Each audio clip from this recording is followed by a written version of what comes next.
In all of the videos in this series so far, I've mentioned how vitally important it is to keep your chain sharp for chainsaw milling. In this installment, I'll share with you an overview of how to sharpen your chain fast, easy, and very effectively using a Dremel tool.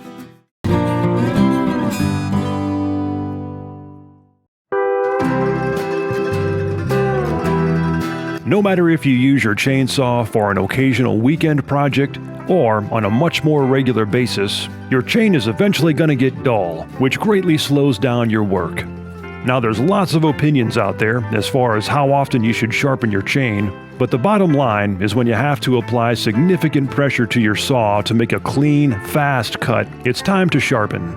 Now, you can take your saw to a local shop to have it sharpened, which will cost you both time and money, or you can learn to sharpen your chain yourself and get right back to work. There are many different methods for sharpening a chainsaw, including a variety of files and guides, which all work great when you learn how to use them properly, but I've grown especially fond of sharpening my chains with my Dremel tool. I can get my chains factory sharp and perhaps even sharper in well under 5 minutes. So first of all, here's a quick look at everything that comes with the Dremel tool sharpening kit.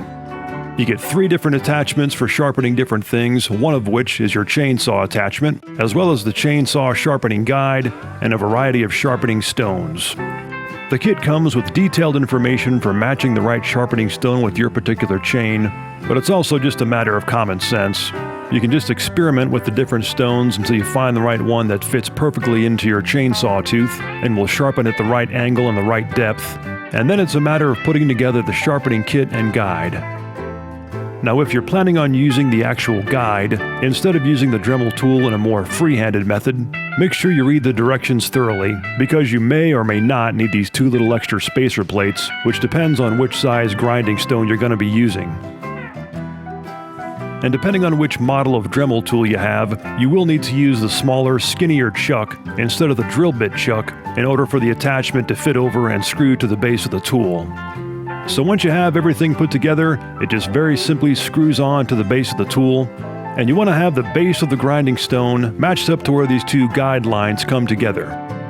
And so the way the tool works here is quite simple. You want to keep these guide lines parallel with your bar as you're sharpening, which will ensure that the angle of your sharpening is the exact same on every single tooth. So one of the first things I do here is put on a small piece of masking tape for reference on one of the teeth, and then I'll start sharpening away, and when I come back to that piece of tape, I'll switch it up and sharpen the opposite facing teeth and go around once again.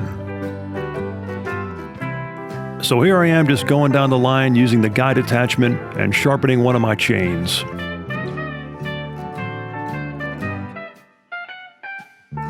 So now we're going to do a little free-handed sharpening here, and the first thing I do is simply match up the angle of the grinding stone with the cutting angle of the teeth, which you can easily see when looking straight down on your chain. Now, it does take a little bit of practice, as you have to develop the muscle memory of your hands and your forearms so you can lock into the exact same angle with every single pass on every single tooth for consistent sharpening on the whole chain. But once you get yourself locked in and can routinely hold that exact same angle on every tooth, you can get a chain sharp very, very quickly without having to use the guide or any other additional tools.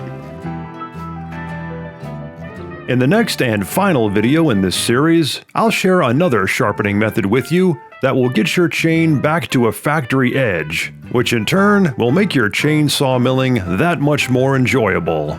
If you'd like to see more videos like this one, be sure to subscribe to this channel and check out the 3 Minutes Outdoors website at 3minutesoutdoors.com. And finally, if you'd like to support this channel, click on the link in the video description below to find out more.